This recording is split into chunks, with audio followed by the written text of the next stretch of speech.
A Diplomata FM dá um passo importante. Hoje estamos inaugurando oficialmente aqui o nosso estúdio 3, um espaço dedicado então exclusivamente à criação de conteúdo multimídia de alta qualidade. Para marcar essa data, nós estamos convidando aqui para iniciarmos agora o nosso ponto 3, a presença do Edemar Alessio, nosso querido Palmito, multicampeão no futebol catarinense também, com passagem em outros estados, para a gente conversar um pouquinho a respeito da carreira do Palmito, falarmos um pouquinho de futebol. Estamos aqui ao lado do nosso querido Adonias Martins, também com alguma... Que honra, né? Receber o Palmito nessa primeira edição do podcast da Diplomata, que é o podcast ponto 3, né? Um podcast da Diplomata FM.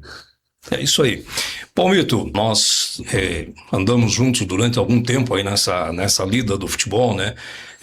Eu pelo rádio, você dentro do campo, naturalmente, embora a gente tenha jogado junto também algumas vezes. Nível técnico um pouco diferente, mas bem diferente. Mas o início da carreira, Palmito, foi aonde? E uma curiosidade que as pessoas têm, quem evidentemente não tem esse conhecimento ainda, né? O apelido Palmito, né? Tem a ver com a sua cidade natal ou não? Bom, primeiramente quero agradecer a oportunidade, né? É uma honra estar aqui participando com vocês desse primeiro momento, né? A Rádio Diplomata tem marcado muito a minha vida, né? Desde o início praticamente das atividades, né? Quando estive aqui em Brusque, comecei a jogar futebol e depois comecei a trabalhar no Sesc, fizemos acho que uns primeiros eventos comemorativos a um aniversário. Então a gente tem um prazer muito grande, um carinho muito grande pela rádio, né? Por todos vocês, né? E pro pessoal que está na retaguarda aqui na rádio, né? Bem, eu vou falar do Sérgio também, né? Um pouquinho, né? Que o Sérgio também... O objetivo é falar de você. Quando ele falou de futebol, ele também jogava futebol, sabia jogar. Além de comentar, ele era um grande jogador, a gente teve o privilégio de brincar, de jogar junto, né? E é claro que quando você fala de futebol sempre vem à memória lá o início da carreira, né? Meu apelido é Palmito, né? Mas por causa da minha cidade, Palmitos, né? Eu nasci em Palmitos, né? Apesar do meu documento estar registrado em Caibi, que Caibi era distrito de Palmito na época, então parece como mas eu nasci em Palmitos, eu morava, como é que diz assim, do outro lado do rio, que era Palmitos, né? Morava próximo da divisa e eu vivia mais em Caibi, estudava em Caibi do que Palmitos, que onde que eu morava até Caibi dava 3 quilômetros, e se eu fosse para a cidade de Palmito dava 10, né? Então a minha família optou em estudar em Caibi. E foi lá que eu comecei a dar os meus primeiros chutes, né, no futebol, acompanhando o meu futebol que foi criado, os clubes que foram criados na época pelo meu pai, meus tios, né, eu tive um tio que foi meu padrinho, inclusive ele foi prefeito de Palmitos, depois foi ele que colocou o Palmitos no primeiro campeonato catarinense. A família era dona da cidade lá então? Não era dono, era uma família que veio do Rio Grande do Sul. Sim. E como tantas outras que chegaram lá, eles se juntaram e começaram a fazer campos de futebol, clubes de futebol nas cidades que foram crescendo, né? E foi ali que eu recebi os maiores incentivos para começar futebol, né? Esse meu tio mesmo, ele gostava muito, ele me dava muita oportunidade com relação a jogar futebol, né? Onde que ele iria, ele sempre me convidava junto. Então, meu pai gostava muito. Todos nós éramos torcedores de Grêmio, Internacional, Palmeiras e Santos. Meu pai torcia muito para o Santos, né? E foi ali que a gente aprendeu, vamos dizer assim, a dar os primeiros passos no futebol, até iniciar, né, a carreira propriamente, né, que eu tive a oportunidade de jogar fazer alguns treinos em Palmitos, com 15 anos, com a equipe que jogou, né, que como era difícil de ter um plantel maior, né, então eles pegavam jogadores, o treino sempre era à tarde, em dias de semana. E eu estudava de manhã, então, aonde que tinha uma bola batendo, eu estava por perto. De vez em quando sobrava uma oportunidade lá e brincava com eles também, né? Mas assim, efetivamente jogando foi no Joinville, né? Comecei lá com 17 para 18 anos. Já na década de 80? E 78 já eu comecei a jogar lá, né? Eu estudava no Colégio Agrícola de Araquari, aí os professores, um professor de educação física nosso era ex-goleiro do Caxias, né? E ele me viu jogando, conversou com o pessoal do Joinville, já tinha um colega do colégio jogando no Joinville também, então fui fazer teste lá para começar a jogar, né? Como quarto zagueiro, né? Olha o tamanho que eu tinha, 1,52 m, jogando com zagueiros que tinham 1,90 m na época. Eu lembro até hoje, essa é uma história que até eu tenho um livro que estou escrevendo, então a gente vai deixar registrado, porque o treinador, quando ele me viu, ele perguntou pro esse meu colega, que é o Márcio Gava, que chegou a jogar no Joinville, se ele não ia trazer o zagueiro tal de Palmito para fazer o teste. Aí ele disse assim, não, o Palmito é esse que tá do meu lado. Baixinho aí. E daí, com esse tamanho, ele falou na hora, né? E aí é engraçado que aconteceu uma coisa que eu nunca esperava, né? O treino foi no sábado e no domingo já fui pro jogo, que era preliminar de Joinville e Fluminense do Rio, né? Sim. Estádio lotado, já 2 horas da tarde, já tava Ernestão. Saudoso Ernestão. Aí foi o meu primeiro teste, né? Aí comecei jogando de zagueiro, aí machucou alguém da lateral, fui pra lateral, aí foi o lugar que eu comecei a jogar daí, né? Mas assim, foi muito bacana porque além da gente jogar futebol no colégio, a gente representava o colégio, a gente tinha muita vontade né? Era um desejo muito grande que eu tinha de ser jogador de futebol, né? Então a gente treinava, nós dois, esse meu colega do colégio, nós treinávamos em horários que era permitido no colégio para a gente poder jogar, né? Porque nós éramos internos, meu pai teve que assinar um documento me liberando, né? Para não ter problema com o colégio, para mim sair de Araquari, que era para Joinville, né, para poder treinar, né?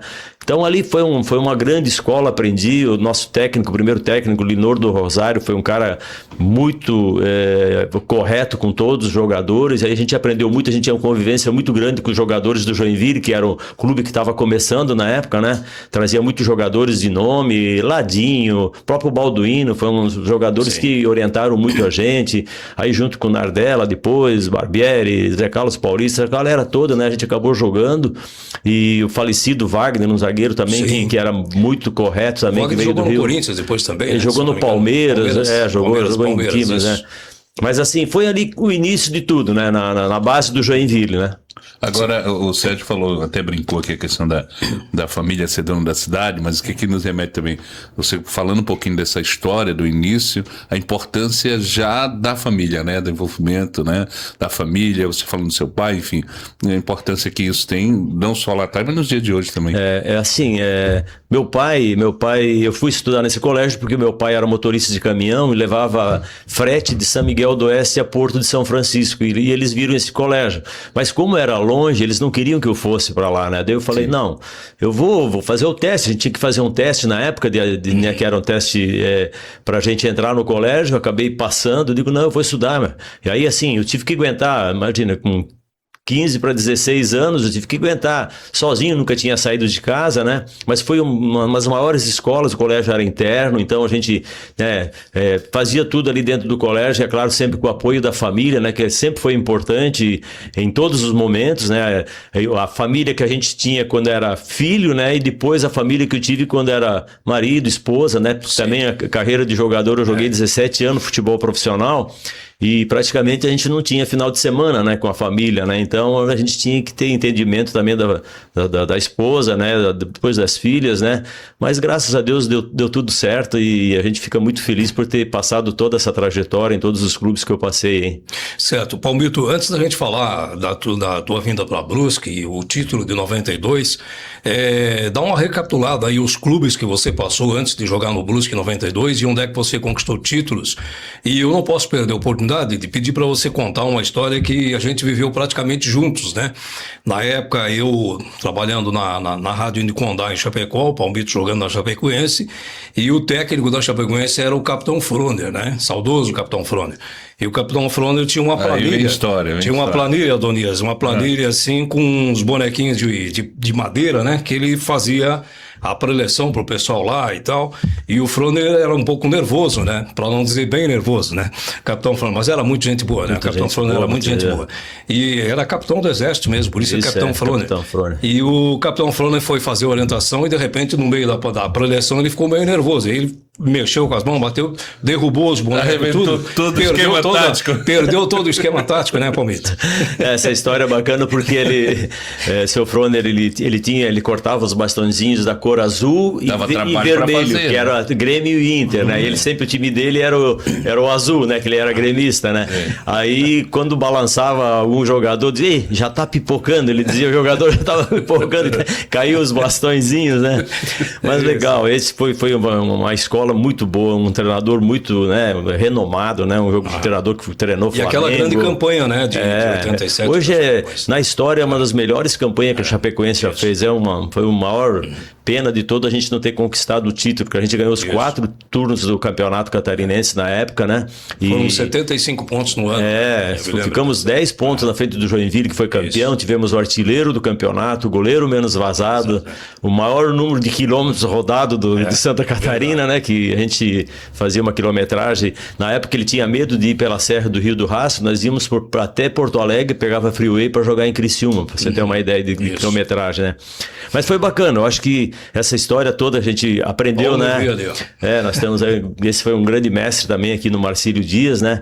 Eu comecei no Joinville, né? Então no meu primeiro ano eu fiquei em Joinville, né? Jogando nas bases, né? Do clube, e também eu jogava no profissional, a gente treinava junto, né? Na época eu já tinha terminado, quer dizer, eu estava estudando, ainda era o último ano do colégio agrícola, então eu comecei ali no Joinville. Mas o Joinville era um time com muitos jogadores bons, né? O Joinville fazia time e trazia os jogadores que talvez não eram titular no Flamengo, no Botafogo, no Fluminense, vinha para o Joinville. Vinham emprestados, né? E depois retornavam para lá com a experiência, né? E como o Joinville, a Tigre que bancava tudo, então o Joinville tinha essa coisa de ser um clube muito correto, muito bem administrado na época, né, pelo presidente Valdomiro Cícero e por toda a diretoria lá, né, mas sempre com a Tigre controlando o financeiro do clube era da própria Tigre, né?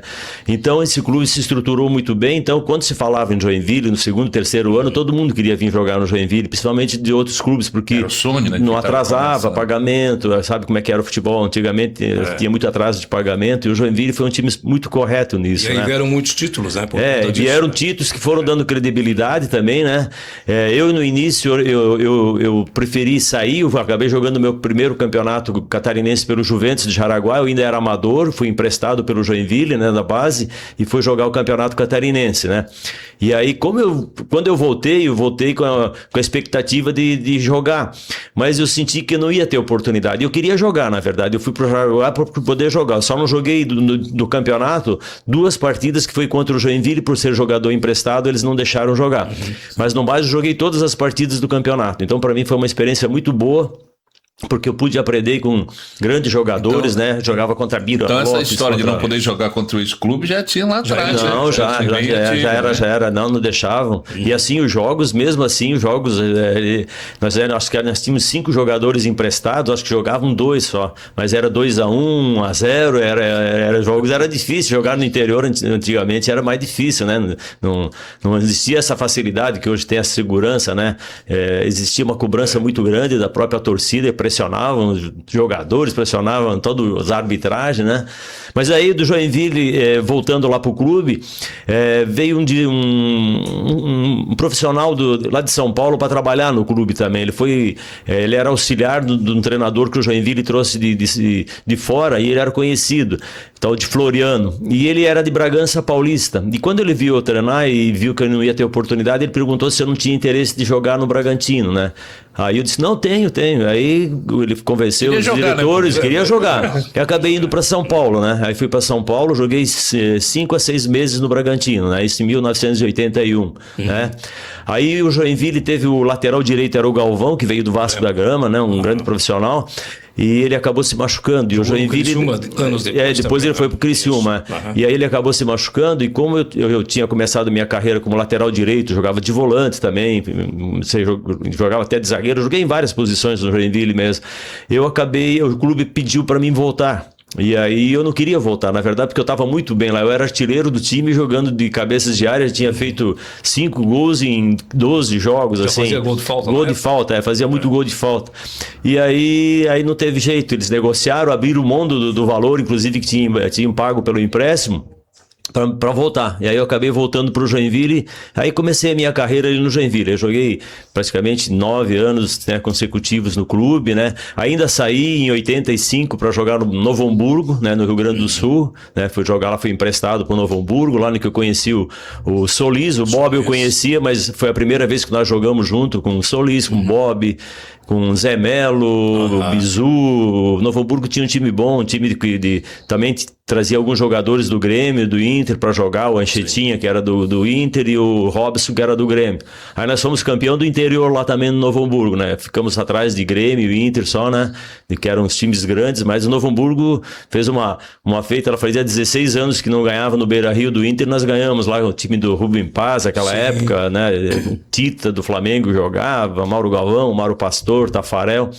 Mas assim, foram experiências boas, porque eu penso, eu como jogador, e já pensava no início da minha carreira, que jogador experiente é aquele que joga, né? Não é aquele que tem mais idade, né? Então onde que tivesse oportunidade para jogar, eu iria com maior tranquilidade, né? Mesmo sabendo que o clube às vezes não tinha essas condições, né? Mas essa experiência me ajudou para construir tudo que eu fiz na minha carreira depois. Valeu muito isso para mim, né?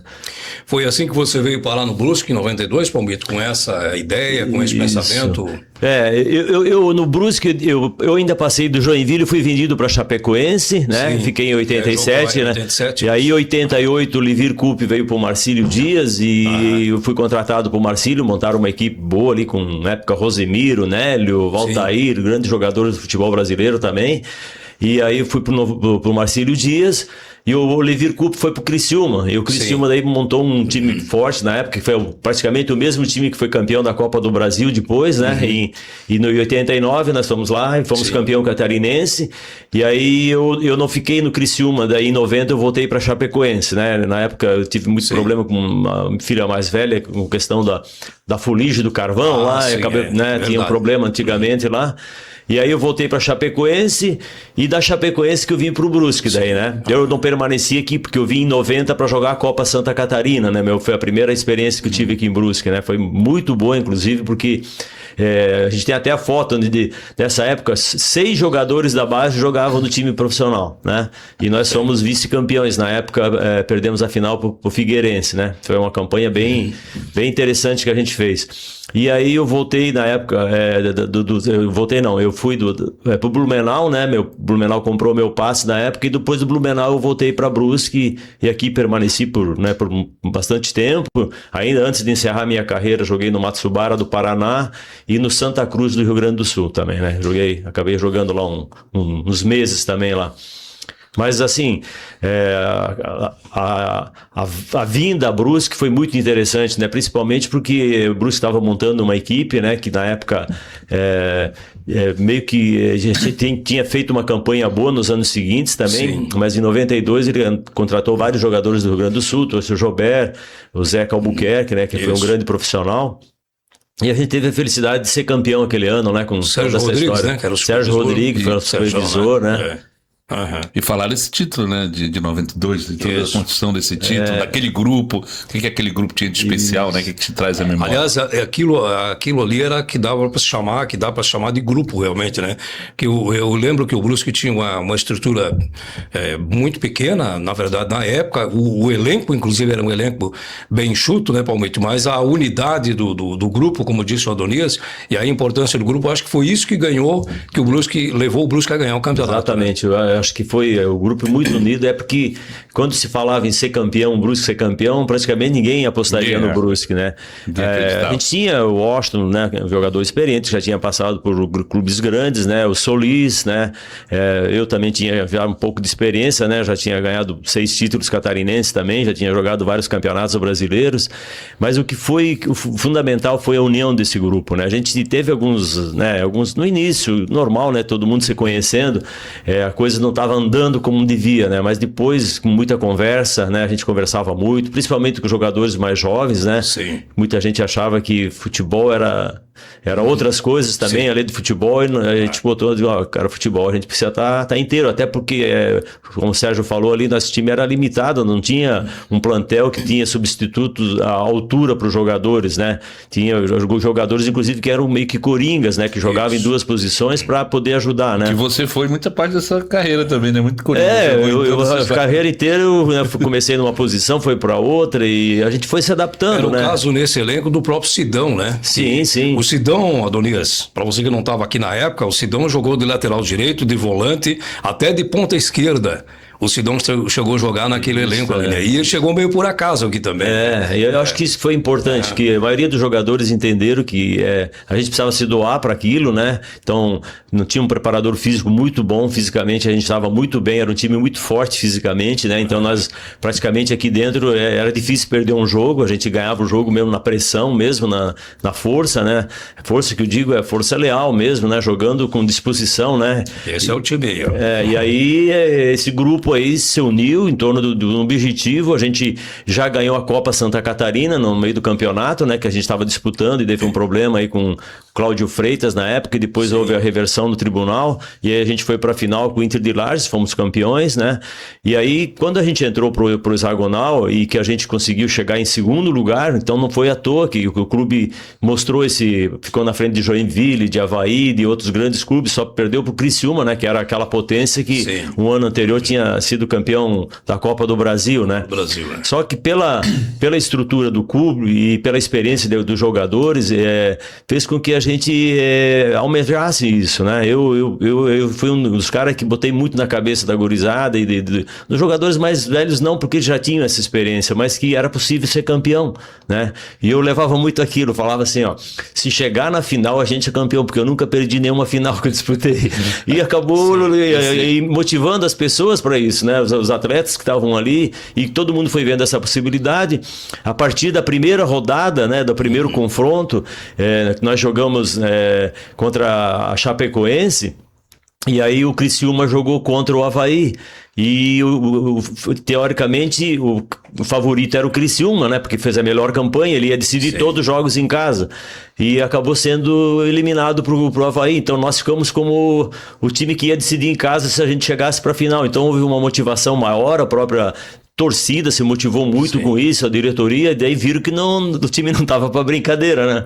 E aí a gente acabou tendo muita gente torcendo pra gente. Eu lembro que o pessoal de Joinville, o pessoal mandava mensagem e torcia que depois o Joinville também foi eliminado, ele ficou fora da final ainda, então a gente teve uma torcida muito grande de outros, porque dizendo assim, era o time mais, não vou dizer que era mais fraco, porque a gente foi era campeão, não foi? Golias, vamos dizer assim, era o grupo pequeno. O clube pequeno, considerado com os outros que tinham uma estrutura maior, né? Então a gente soube aproveitar isso, sempre mantendo a humildade. A gente fazia os jogos mais ou menos como o Joinville fazia na época. A gente jogava assim, a gente tinha que jogar bem fora de casa também, não jogar só dentro de casa. E aí a gente adquiriu o respeito com isso, porque a gente ganhou vários jogos fora de casa, né? Então a gente não ia para fazer retranca, nós íamos se cuidando, né, defensivamente, mas nós tínhamos bons jogadores no ataque, no meio, o Cláudio Freitas aí, o próprio Neilo também, que se despontou bem na época, Jair Bala, né, então a gente sempre tinha, e nós apostamos muito na bola parada, muito treinamento com bola parada, nós tínhamos dois zagueiros muito bons na cabeça, que batia falta como ninguém, né? Não, eu até assim, eu batia, mas assim, um escanteio nosso era bem aproveitado, né, o Solis e Clécio fizeram gols de escanteio, e então a gente treinava para isso, sabe, a gente fazia isso conscientemente mesmo, era um treinamento que dava resultado e todos foram confiando nessas bolas paradas e acabou dando certo, entendeu? Então o clube também aproveitou isso naquele momento, né? E nós temos um goleiro também que era muito tranquilo, né? O Carlos Alberto, fisicamente voando, né? Um goleiro que, meu Deus, fechou o gol por muitas vezes. Então essa união do clube, esse apoio da diretoria também, o Chico Weber na frente como presidente, Sim. Os diretores que já tinham uma experiência maior no futebol, foram acreditando e viram que era possível. Né, exatamente. E aí vocês da imprensa, eu lembro que, meu Deus, todo mundo, vamos dizer, estava no mesmo barco, né? O pessoal que estava na cidade aqui estava torcendo e viram essa possibilidade, porque, como eu falei, não foi acaso que o time ganhou a Copa Santa Catarina, não foi acaso que chegou em segundo lugar, né, numa classificação de 8 times, né? Sabendo que os outros disputavam o Campeonato Brasileiro, alguns da Série A, outros de outras séries, né? E o Brusque não disputava nenhum campeonato, né? Foi a primeira vez que nós jogamos um Campeonato Brasileiro, foi quando a gente foi campeão, que foi a Copa do Brasil. Exato. Mas então, o clube soube aproveitar isso, né? A estrutura, aquele negócio da humildade, a gente fez valer, como eu falei há pouco, o jogo em casa, dentro do estádio aqui, né? Ali era uma guerra, para ganhar ali tinha que jogar muito mais do que a gente, Brusque, né? Aqui tinha que jogar muito. Então a gente soube aproveitar muito bem isso, né? E as coisas foram acontecendo, né? Claro que eu sempre digo, para ganhar, muita gente fala, o pênalti é sorte. Não, o pênalti é para quem treina, né? A sorte, ela pode te ajudar em algum momento, mas se você treinar e tiver confiança, Sim. Você vai ter mais certeza daquilo que você vai fazer no jogo. E a gente tinha isso, a gente treinava muito mesmo. Era uma equipe que... Eu lembro que os últimos jogos, por a gente ter feito uma decisão da última taça com o Criciúma, né? Fomos decidir em Criciúma, que a gente ganhou o jogo de 1-0 e lá a gente perdeu no tempo normal e eles foram campeão na prorrogação. Mas a gente se desgastou muito, porque já os outros times estavam descansando para jogar o octogonal e nós estávamos decidindo uma taça. O Criciúma tinha plantel, tinha time, nós saía 2, 3 jogadores, complicava, né? E em seguida a gente já fez aquela viagem para Chapecó, entendeu? Então fomos jogar em Chapecó, e aí volta, e todos os jogos decisivos, né? Perdia, estava fora, aí a gente jogou com o Marcílio, né? Jogamos lá em Itajaí, ganhamos de 1-0 também, aí perdemos de 1-0 aqui e empatamos na prorrogação, mas era desgastante no final, eu já estava com 32 anos na época, então, assim, me considerava bem fisicamente, né? Mas era jogos desgastantes, né? Porque era tudo jogo decisivo e contra grandes times, né? A gente não teve nenhuma moleza ali no meio desses jogos, né? Todas as equipes que chegaram forte, em condições de chegar ao título, inclusive, né? Ou seja, não foi por acaso, não foi sorte, foi muito trabalho, né? Muita Exatamente, isso falado, e muita gente, porque o juiz fez isso. Cara, só se fez para alguém, porque para nós, eu saía do jogo exausto, todo jogo, cansado, né? Porque não eu, como todos os jogadores, né? Porque foi uma luta, né? Foi pela união do clube, ninguém deixava de correr pelo outro. Isso foi muito bacana no clube, né? E cada um que fez a sua parte, conseguiu, eu acho que trazer esse título, que foi um título que abriu as portas para Brusque, né? Brusque já tinha uma história muito bonita com o Carlos Renault e com o Paysandu, né? Mas o título deu um alento nacional ao clube, né? Se destacando e dando, né? Aparecendo outras situações posteriormente, né? E eu acho que é uma aposta que o clube fez e que tem dado certo. O Brusque é uma cidade que as pessoas gostam muito de futebol, né? A gente continua torcendo, continua participando ali do clube, mas acho que a gente tem que sonhar mais alto. A gente precisa de um estádio maior, uma condição maior para nós chegarmos. Essa estrutura, né, Paulo? Isso, exatamente. Eu vejo até que o Brusque perdeu uma oportunidade grande de criar essa estrutura justamente quando foi campeão em 92 para 93. Ali era o momento certo para arrebanhar a região, inclusive. Mas hoje, na verdade, com a situação que nós estamos vivendo aqui na região, já mudando um pouquinho, eu acho que está no tempo certo também, novamente, do Brusque criar essa estrutura aí. Precisamos realmente de uma estrutura própria para o clube, né? Para que possa realmente ajudar o Brusque nessa possibilidade de voltar a ser. Eu acho que ele está fazendo uma boa campanha, sem dúvida alguma, mas dá para sonhar mais alto, sem dúvida alguma, com o Brusque Futebol Clube. Adonias Martins, você quer falar um pouquinho de futebol atual? Vamos aproveitar, claro, o Palmito, né? Aqui a gente já falou dessa. E ali o Levi Coupe novamente estava me lembrando, né? O primeiro jogo da minha carreira como narrador, o Levi Coupe, em 77, era zagueiro do Cruzeiro de Porto Alegre. Alegre, hein? Faz tempo isso aí. Isso, faz tempo. Foi zagueiro do Colorado, do Curitiba, né? Do Criciúma, né? Jogou no Criciúma? Não, jogou no Figueirense. É engraçado que eu decidi um campeonato catarinense jogando contra ele de zagueiro. A gente, Joinville e Figueirense no Scarpelli, nós empatamos 0-0, fomos campeões catarinenses lá. E aí, mais uns 4 anos depois, ele foi meu treinador. Ele começou, ele foi jogador do Juventude, ele parou de jogar lá e foi treinador e veio para o Marcílio. O Marcílio foi o primeiro clube que projetou ele nacionalmente, né? Depois treinou o Criciúma, vários clubes aí. Assim, todos os treinadores foram muito importantes, mas o Livir foi um treinador diferenciado, um cara que vivia o futebol, ele mudou muita coisa no futebol. Para ter uma ideia, a alimentação dos jogadores na época era o bife, o purê de batata, o arroz e uma saladinha. Ele já chegou botando outras coisas na alimentação, macarrão, carboidrato, né? Botando outras coisas e trazendo, claro, tinha um preparador físico muito bom, que era o Humberto Ferreira também, que treinou na época o Criciúma, né? Isso. E aí tinha uma equipe boa também que cuidava muito dessa coisa da alimentação, né? Então, o Livir foi um cara diferenciado, que mudou muita coisa do futebol pela experiência que ele teve. Um cara que foi campeão no Cruzeiro, no Atlético Mineiro, né?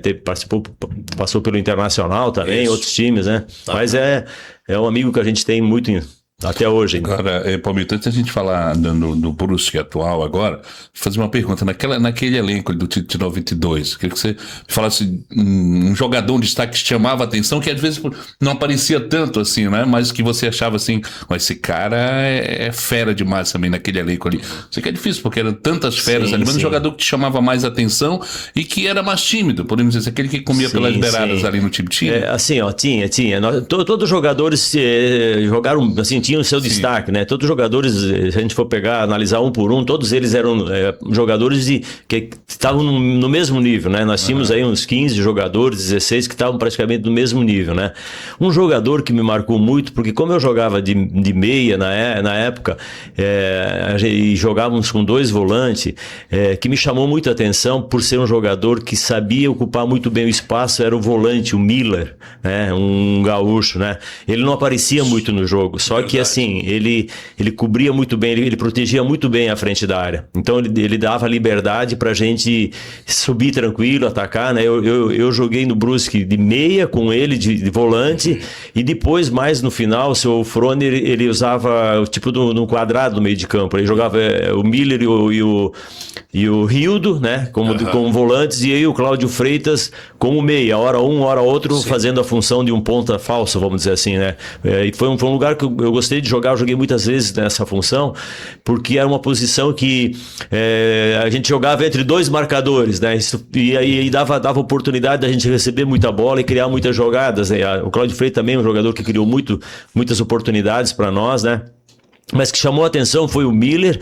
E eu vou falar de um outro jogador que também me chamou a atenção, porque eu conheci ele na Chapecoense, que foi o Jair Bala, que na época, quando ele jogou na Chapecoense, ele não tinha talvez a maturidade, né? Na época, ele não encarava com essa responsabilidade. Quando ele percebeu aqui no Brusque que ele era o cara da vez ali, porque o Nildo tinha saído, né? O Nildo era o titular, ele acabou trazendo para nós aí fazia gols, né? Que era o que o centroavante precisava fazer. Ele fez gols decisivos, fez gols importantes na decisão, né? Ele fez gol na decisão. Verdade. Então, ele é um jogador que, como é que se diz assim, também fez a diferença ali no final, né? Mas a equipe era bem parelha, bem homogênea, não havia um jogador de destaque, nada. Verdade. Todo mundo ajudava, todo mundo marcava. O próprio Osh também com a experiência, o Solis, né? Eram jogadores que sempre orientavam, né, a equipe, né? Os mais novos, né? A gente fazia as rodinhas de conversa, né? Para puxar a orelha quando mereciam e elogiar também quando as coisas aconteciam, que na maioria das vezes eram os elogios, né? Mas futebol tem que ter essa cobrança, essa questão de ajudar o clube, né? Hoje a gente vê esses times na Copa do Mundo aí jogando, times pequenos, tu vê todo mundo correndo, fica mais fácil pro time se defender, para atacar, né? E a gente soube explorar isso na época e deu certo, né? Acho que foi um clube que montou uma estrutura, vamos dizer, de certo ponto, mediana, né, dentro dos clubes de futebol, mas que deu certo também. Agora, a gente comparando com o futebol hoje, na época que você jogou, isso na questão física, você acha que os jogadores hoje são mais preparados do que na época de vocês, pelo menos a impressão que se dá hoje, né, é que a questão física, ela sem dúvida, não se sobrepõe, até mesmo a questão técnica, né? É o que a gente ouve, às vezes, as pessoas comentarem. Na sua época era assim também? Não, na nossa época tinha jogadores fisicamente. Eu, por exemplo, era um jogador fisicamente que corria o tempo todo, né? Tinha essa força, não tinha muita velocidade. Hoje, o que aumentou a diferença no futebol é que os jogadores que estão jogando, a grande maioria são jogadores mais rápidos, né? Jogadores que são mais leves, mais soltos, né? São poucos jogadores que se sobressaem, aí pega ainda um Messi, um Cristiano Ronaldo, e que tem essa habilidade, né? Um próprio Neymar que jogava, mas a maioria dos jogadores adquiriram essa velocidade, vamos dizer, esse preparo para jogar. A bola não para, é muito mais rápido. Antigamente os jogadores dominavam a bola, a marcação também existia, mas o jogador tinha mais tempo para poder criar uma jogada, para dar um drible, né? Hoje tem que ser rápido, tem que pensar rápido, passar a bola rápido, né? E quem tiver isso bem entrosado, né? Consegue as vitórias, né? Então, o que a gente... Assim, vamos dizer assim, nós perdemos aquele jogador número 10, né, Sérgio? Isso, a gente tinha grandes jogadores que armavam o jogo. Meia né? esquerda, né? Hoje até o centroavante tem que voltar para marcar, porque senão não é para ficar alguém. E na época nós tínhamos praticamente os meias, eles jogavam um pouquinho mais soltos, né? Apesar de sempre receber a marcação dos cabeças de áreas, mas eles não tinham tanto essa questão da marcação, né? Então, o jogador que era diferenciado, ele fazia coisas... Deixava atacantes na cara do gol. Eu vou falar de 2 jogadores que eu joguei, por exemplo, de outros que também eu joguei contra, mas o Nardella, por exemplo, do Joinville, né? O Nardella, cada 10 bolas que se jogava no pé dele, 8 fazia jogada de gol, né? Deixava os atacantes na cara do gol, ele mesmo criava jogadas, né? O próprio Adilson Heleno também, que depois jogou, né? Jogamos junto no Criciúma, também era um jogador jogou que no a final contra o Brusque aqui, inclusive pelo Avaí, né? Isso, ele jogou no Avaí na época, e eu acabei jogando com ele no Criciúma, mas ele era diferenciado, ele não era muito de marcação. O próprio Avaí foi campeão em 88, fazendo um esquema para ele estar mais solto, e ele fez a diferença, fez vários gols, né? Se pegava também em outras épocas, aí Bira Lopes, Balduino, né? Jogadores que criavam muito, né? Jogadores de criação que talvez o que falte um pouquinho é o jogador ter mais... Eu não sei se é a liberdade, se é o treinador que está pedindo, mas que eles pudessem criar mais, né? Pegar 1 contra 1, por exemplo, ter a coragem de ir para cima para driblar, né? Hoje a gente vê 1 contra 1, eles tocam a bola para trás, vai rodando, né? Então eu acho que podiam arriscar um pouco mais. Vamos pegar os 2 exemplos, o Messi e o Mbappé ali, né? Olha, os 2 jogadores que fazem gol de fora da área, chutes de fora, e na época também tinha muitos jogadores que chutavam. Hoje o jogador também quer fazer o gol mais... Entrar com bola em tudo. Exatamente. Talvez o chute mais distante. Segundo os goleiros, eu fiz essa pesquisa porque eu treinava goleiro quando eu comecei no Joinville, né? Eu ficava lá esperando, precisa alguém para bater bola. Aí eu perguntava para os goleiros, né? Qual era a Borrachinha na época, né? Raul Bosses, cara. Isso. Eu pergunto, qual é a bola mais difícil para o goleiro? Qual é quando o cara vem livre com vocês, aquela que você... Como é que é a bola? O chute mais difícil para o goleiro é quando alguém chuta a bola de fora da área. Tem um monte de gente na frente e a gente não vê a bola onde que ela vai, bate em alguém, passa. Então é um chute que às vezes o goleiro fica sem ação, né? E isso me marcou muito, porque depois eu também eu chutava, eu gostava de chutar de fora da área, eu jogava de cabeça de área, então fiz alguns gols chutando assim. Chutava, viu? Chutava mesmo. Eu fui aprendendo, né? Fui aprendendo com o tempo, né? A gente... Humildade. A gente sabe que não era... Agora que você falou de Messi e falou do Mbappé, vamos falar um pouquinho, né, do futebol atual e falar da seleção brasileira, né? A gente teve há um tempo atrás aí uma grande discussão que foi a partir do momento que se cogitou a vinda de um treinador estrangeiro para o Brasil. Isso é uma coisa que a gente imaginava que nunca ia chegar, né? Como é que você viu isso com naturalidade? Eu digo assim, o futebol ele ficou na época, né, dos grandes times do Brasil, o Brasil era sempre um exemplo a ser seguido, né? Hoje a gente já não é mais, porque a maioria dos grandes clubes estão na Europa, né? Hoje, se a gente for pegar, né? Sim. Então, como jogadores da Argentina, do Brasil, de outros países, né? Eu acho que a parte tática do treinador que vem de fora, ela é um pouquinho mais apurada do que as nossas aqui. aqui, né? Por quê? Porque o nosso jogador era um pouquinho mais folgado, vamos dizer, tecnicamente. Falta o jogador aprender a absorver isso, né? Faltou também isso. E os europeus, eles aprenderam o que nós tínhamos, que era a parte técnica, né? Que era a parte da habilidade. Eles começaram a desenvolver isso aí, porque fisicamente e taticamente eles respeitavam muito isso. E quando eles fizeram isso, e nós deixando na verdade, de ter campinho de futebol, de ter escolinhas, de ter aquele jogador de rua, aquelas coisas que nós tínhamos, né? Como Ronaldinho Gaúcho, como a maioria dos jogadores que começaram, os grandes jogadores começaram e perderam um pouco essa criatividade, né? E os outros cresceram nessa parte. Então, como eles eram taticamente e tecnicamente, vamos dizer assim, mais fortes com a preparação física, eu acho que apareceu muito essa questão do treinador estrangeiro, né?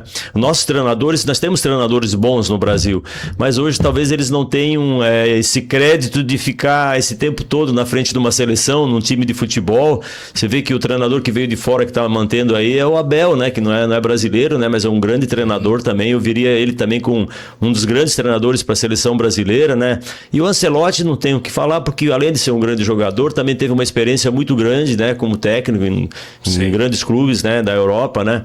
Então, eu vejo que, vamos dizer assim, universalizou mais o futebol. O futebol tá no mundo todo, equipes aí que a gente nunca viu falar, hoje está dentro de uma Copa do Mundo, já está dando sufoco nas grandes seleções, né? Então, eu acho que está todo mundo evoluindo muito no futebol, né? O Brasil ainda vai ter que batalhar muito para voltar a ser um dos favoritos, vamos dizer, para a Copa. Sempre vai ser favorito pela tradição, né? Mas eu acho que cada vez está mais difícil para chegar à frente, para disputar um título, né? Pode até ser que aconteça, temos jogadores, mas talvez não estão no nível desses jogadores europeus que formam uma seleção mais forte por estarem jogando junto nos clubes na Europa lá.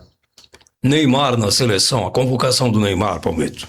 Eu a acho, forma como ele está, né? Não, isso que talvez eu não levaria pela forma que ele está. Porque ele é um jogador que ele é importante, talvez ele está sendo agraciado por ser um jogador que também contribuiu muito para o futebol brasileiro, apesar de não ter ganhado uma Olimpíada, né? Não foi campeão de Copa, né? Mas foi um dos melhores jogadores depois dessa era dos grandes jogadores aí de Pelé, Zico, Gerson, Rivelino, né? Tantos outros jogadores, Ronaldinho, né? E o Ronaldo, Rivaldo, né? Tivemos muitos jogadores bons, né? Que se destacaram. A gente for tirar ali, a gente vai ter vários jogadores. Então, assim, talvez seja uma forma até de fazer isso. Fisicamente, ele tá demonstrando, né, que ele não tá bem fisicamente, né? E eu não sei se ele vai ser útil por algum momento dentro dessa Copa do Mundo, porque o jogador não vai adquirir a forma em uma semana, que é um né? grande craque, né? Agora, isso... E eu acho que talvez o peso maior em cima disso foi que ele é um ídolo para a grande maioria desses que estão na Copa, né? Ele foi um cara que espelhou muita gente, a não ser os mais veteranos que estão ali, mas a gurizada mais nova ali. Ele foi um cara que muita gente, né, acompanhou ele, então talvez essa referência, esse contato, ele estar junto lá para motivar, para estar, né? Eu acho que talvez esse fator que tenha sido importante para levar ele para a Copa, né? Mais como uma referência até do que como atleta mesmo. Exatamente, né? Hoje, né? Eu espero ainda que ele tenha uma oportunidade. Eu sempre gostei do futebol dele. É esse jogador que talvez falta no Brasil, que tem coragem de arriscar, de driblar, de ir pra cima, né? Que hoje já é mais difícil, né? Talvez por essas características que o Ancelotti tenha resolvido levá-lo? Eu acho que sim, porque ele acompanhou a carreira dele, né? Foi treinador dele, inclusive, então eu acho que ele sabe que ele tem esse, né? Vamos pegar o que acontece, o Nessi, né? Que é um jogador, claro, o Nessi fisicamente ele resolve em qualquer situação, né? É um jogador que sabe se posicionar, todo mundo conhece o jeito dele jogar. Não precisa correr em campo, né? Sem a bola. É a qualidade, né? Talvez o Neymar seja um jogador que até... uma das coisas que eu acho que o Neymar, ele se expõe muito com a bola. Se ele fosse um jogador que driblasse mais nas horas que precisava e tocasse a bola em outros momentos, ele ia ter mais... Como ele fez no início da carreira dele, né? Então, muitas contusões deles foi por prender muito a bola, né? Que é desnecessário às vezes, né? Hoje com futebol mais rápido, né? Isso. A bola tem que... E a marcação também. E a marcação, né? Mas é um grande jogador, não tem dúvida, um grande ídolo, né? Muito bem. Vamos fazer um bate-bola aqui pra gente fechar, Donias? Vamos lá. Fazer um bate-bola com o Palmito aqui. Então, Palmito, eu começarei perguntando para você qual é o melhor jogador que você tem como aquele que atuou ao seu lado. Isso eu falo abertamente para todos, né? O jogador mais completo, o Nardella, né? O Nardella foi o cara que... nós temos praticamente a mesma idade, né? Mas, assim, foi o cara que era fora de sério, né? Uma pessoa fantástica, dentro e fora de campo, sempre motivador, sempre um cara positivo, né? Não é à toa que é considerado o maior jogador da história do Joinville, né? Junto com o Fontão, mas o Nardella pelos títulos que conseguiu. O Nardella também é 7 vezes campeão catarinense pelo Joinville, né? Então, a referência que eu tenho de jogador é ele. Sou muito amigo do Balduino, também acho que é um craque, né? Um que jogou contra, mas um cara que sabia jogar, sabia organizar as equipes que ele jogava, né? Mas assim, o Nardella foi o jogador que mais me chamou a atenção e eu sempre falo isso abertamente para todo mundo. Para acelerar esse bate-bola, melhor jogador que você já enfrentou? Cara, eu já joguei com um cara que... Eu joguei com um jogador que ele estava no final da carreira, mas para mim foi o Reinaldo do Atlético Mineiro, centroavante. Cara, esse cara jogava muita bola, cara. Ele era um jogador muito inteligente, né? Então, a gente teve vários confrontos, Joinville, Atlético Mineiro na época.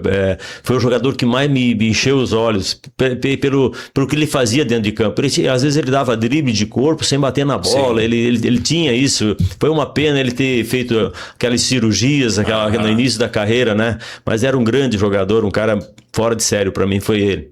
Maior treinador, ou melhor treinador? Eu, Livir Coupe, né? Eu daria primeiro prêmio pro Linor do Rosário, que foi o meu primeiro treinador, né? Que é um cara que a gente é amigo até hoje, é um querido, né? Uma pessoa muito bacana, né? Que fez a gente ver o futebol de outra forma, né? E o Livir Coupe, né? E uma honra especial, eu já tive também grandes treinadores, Sérgio Lopes, outros treinadores, Joel Castro Flores, que é aqui de Brusque, foi um treinador, fomos campeão catarinense com ele, né? Mas o Livir Coupe e a honra também ao Carlos Frone, né? Pela história dele, são os treinadores que mais me marcaram. Né? Um gol inesquecível. Meu Deus do céu, né? Foram tantos, que bacana. Né? Não, assim, mas tem um gol que assim me marcou muito. Foi o gol numa final da Copa da Taça RBS 10 anos, Criciúma e Figueirense. Porque esse gol deu título pro Joinville, né? E tirou o Figueirense, que era uma equipe forte na época, com o Paulinho McLaren, com o Carlinhos, com o Albenair. O Figueirense tinha um grande time na época e tinha já jogado de igual para igual com o Criciúma lá. E esse gol, eles precisavam ganhar essa taça, né? E aos 12 minutos da prorrogação, estava empatado o jogo, o empate dava para eles, porque a gente tinha ganhado em Criciúma de 3-0, perdemos 2-1 em Florianópolis e foi para a prorrogação. E eles jogavam pela vantagem, decidiu em casa. E deu uma falta aos 12. O gol não foi bonito, mas o gol deu o título pra gente, né? Porque até hoje eu sou cobrado, tenho muitos amigos em Florianópolis que se eu me encontrasse na rua, né, depois eles iam bater em mim. Porque o Criciúma. Como é que foi? Não, é que o Criciúma já estava classificado pra final. E o Criciúma foi pra lá jogar com um time misto. E eu fui eu estava como titular, né? Então ele colocou alguns jogadores, eu e o Itá, jogamos, o Vanderlei. E essa bola ela bateu na cabeça de um zagueiro, o goleiro foi para um lado e a bola foi para o outro, entendeu? Desviou na barreira, né? Então foi um gol que me marcou muito na época pela repercussão, inclusive houve muitos comentários em cima desse lance. Um jogo inesquecível, Palmeiras. Olha, eu sempre falo que o primeiro título, né? O primeiro título que marca mais, né? Até pela história do que aconteceu, né? Foi o primeiro título em Criciúma, né? Criciúma 1, Joinville 1, que a gente foi campeão catarinense, né? Foi o primeiro título meu, né? Na época, né? Por tudo que a gente passou, pela pressão grande, né? Porque a gente teve que ir pro estádio de Camburão, né? A gente foi de Camburão de polícia por causa das questões de segurança, que o pessoal queria quebrar o ônibus, a polícia não deixou a gente ir de ônibus. Esse jogo foi em que ano, Palmeiras? Foi em 82. 82, a final do Campeonato Catarinense de 1982.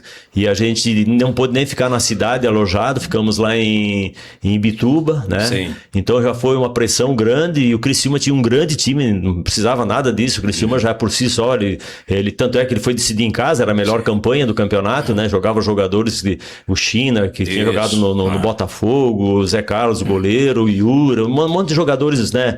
Jogavam de azul e branco nessa época ainda. Né? Então foi um jogo que marcou e foi o primeiro título, né? Depois consegui ser mais 6 vezes campeão, então, mas esse marcou, né? E claro, também se a gente for falar nosso título pelo Brusque aqui, o último jogo, né? Pelo cansaço, pela suadeira que a gente fez, né? Para conseguir chegar a ser campeão, né? Também marcou muito isso. Uma pergunta bem curta e direta.